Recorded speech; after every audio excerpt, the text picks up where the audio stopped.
Apa sih itu struktur organisasi?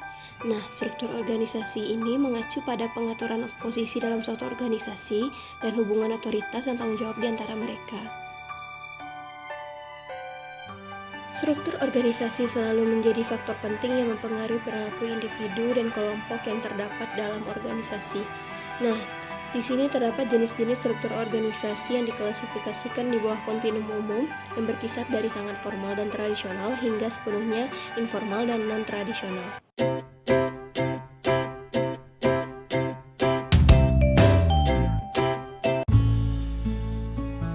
Yang pertama itu ada struktur organisasi tradisional, yang disebut juga dengan struktur mekanistik atau birokratis, yang secara formal telah menetapkan peran bagi anggotanya sangat didorong oleh aturan dan stabil dan tahan terhadap suatu perubahan. Yang kedua ada non-tradisional, yaitu struktur non-tradisional disebut juga dengan struktur organisasi organik, ditandai oleh kurang formal peran dan prosedur kerja.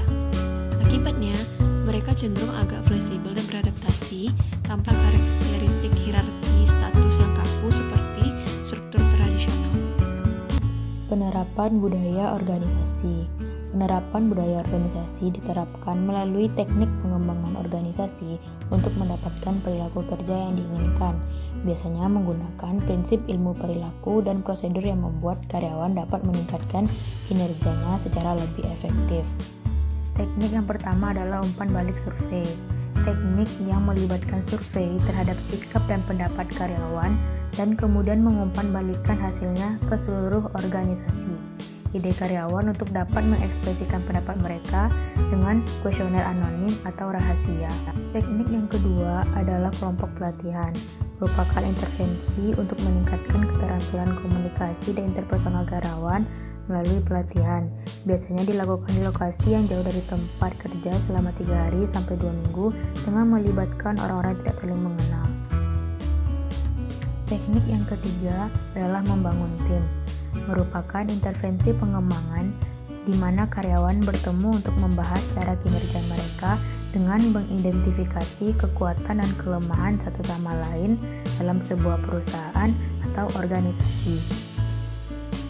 Teknik yang keempat adalah konsultasi proses, di mana konsultan membantu organisasi untuk belajar bagaimana menyelesaikan masalah organisasi mereka sendiri dengan cara memahami dan menindak.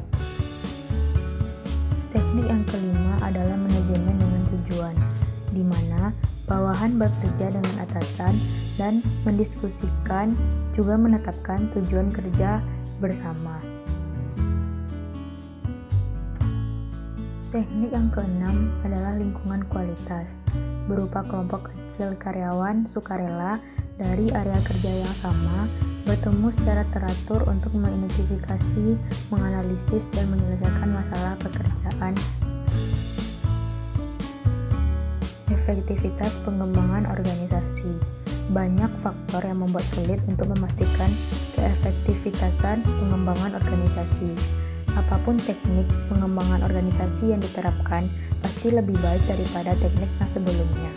Keberhasilan dalam pengembangan organisasi butuh waktu yang lama untuk dilihat dan diperlukan evaluasi. Dua adalah kelompok pelatihan, merupakan intervensi untuk meningkatkan keterampilan komunikasi dan interpersonal karyawan melalui pelatihan. Biasanya dilakukan di lokasi yang jauh dari tempat kerja selama 3 hari sampai 2 minggu dengan melibatkan orang-orang yang tidak saling mengenal. Teknik yang ketiga adalah membangun tim, merupakan intervensi pengembangan di mana karyawan bertemu untuk membahas cara kinerja mereka dengan mengidentifikasi kekuatan dan kelemahan satu sama lain dalam sebuah perusahaan atau organisasi. Teknik yang keempat adalah konsultasi proses, di mana konsultan membantu organisasi untuk belajar bagaimana menyelesaikan masalah organisasi mereka sendiri dengan cara memahami dan menindak. Teknik yang kelima adalah manajemen dengan tujuan, di mana bawahan bekerja dengan atasan dan mendiskusikan juga menetapkan tujuan kerja bersama. Teknik yang keenam adalah lingkungan kualitas, berupa kelompok kecil karyawan sukarela dari area kerja yang sama, bertemu secara teratur untuk mengidentifikasi, menganalisis, dan menyelesaikan masalah pekerjaan. Efektivitas pengembangan organisasi. Banyak faktor yang membuat sulit untuk memastikan keefektivitasan pengembangan organisasi.